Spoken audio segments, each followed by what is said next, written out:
আসসালামু আলাইকুম। যখন আল্লাহর কোনো বান্দা উমরা করার জন্য নিয়ত করে তখন আল্লাহ তাকে ডেকে নেয়। তেমনভাবেই আল্লাহ আমাকে ডেকে নিয়েছে। বাংলাদেশ থেকে আমি চলে আসি সৌদি আরব হাইল থেকে আমরা গাড়ি নিয়ে চলে যাই মিকাইত মসজিদে, ওইখানে নামাজ পড়ার জন্য। কারণ ওইখানে 2 রাকাত নামাজ পড়ে গোসল করেই উমরা করার উদ্দেশ্যে রওনা দিতে আসসালামু হয়। আলাইকুম। এই মুহূর্তে আমরা এসে পৌঁছেছি মিকাইত মসজিদে, যেখানে আমরা হেরামের কাপড় পরবো, গোসল করবো, তারপর 2 রাকাত নামাজ পড়ে মদিনা মক্কার উদ্দেশ্যে রওনা দেব। সেটা হলো সেই মসজিদ। মিকাত মসজিদে গোসল করে নামাজ পড়ে 2 রাকাত, তখন আমরা মক্কার উদ্দেশ্যে বের হয়ে পড়লাম। মক্কা শহরে ঢোকার সাথে সাথে মক্কা শহরের সবচেয়ে বড় বিল্ডিং ক্লক টাওয়ার অনেক দূর থেকে দেখা যাচ্ছিল। গাড়িতে আমরা ব্যাগ রেখে আমরা ভিতরে যাচ্ছিলাম, তখন ওইখানে আসরের নামাজ পড়তেছিল। আমরা বাইরে আসরের নামাজ আদায় করি, তারপর 91 গেট দিয়ে আমরা ভিতরে প্রবেশ করি।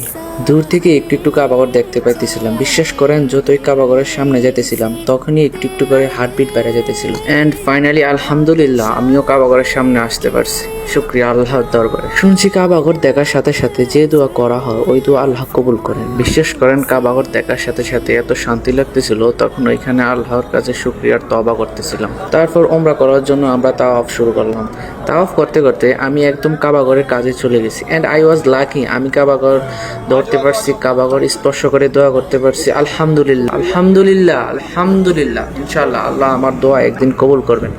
আল্লাহর কাছে মন প্রাণ খুলে আমি দোয়া করছি। তাওয়াফ শেষ করার পর 2 রাকাত নফল নামাজ পড়ছি, জমজমের পানি খাইছি, তারপর সাফা মারওয়ার দিকে চলে গেছি।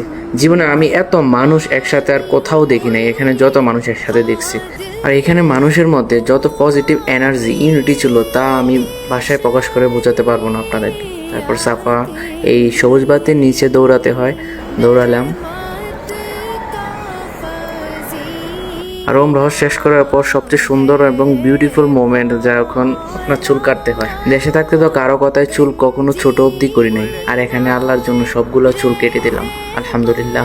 উমরা শেষ করার পর আমরা সকাল সকাল মদিনার উদ্দেশ্যে চলে যাই। মদিনায় যাই, ওইখানে ফজরের নামাজ আদায় করে 2 রাকাত নফল নামাজ পড়ি। নামাজ শেষ করে আমরা নবীজির রওজা মোবারক দেখার জন্য যাই। মদিনা শরীফের আজানের জায়গা, এইখান থেকে ইমামে আজান দেয়। আসসালামু আলাইকুম ইয়া রাসূলুল্লাহ। আসসালামু আলাইকুম ইয়া হাবিব। রওজা মোবারক দেখা শেষে আমরা সাহাবীদের যেখানে কবর দেওয়া হয়েছে ওইখানে যাইতে চাইছিলাম, কিন্তু আমরা তো সকালবেলা গেছি, ওইখানে বিকালবেলা ঢুকতে দেওয়া হয়, তাই আমরা আর ওইখানে যাইতে পারি না। আর কি, সবাই ভালো থাকবেন। এটাই ছিল আমার উমরা হজ। আমি সবার জন্য দোয়া করি, সবাইকে যেন আল্লাহ উমরা করার তৌফিক দান করেন। আমিন।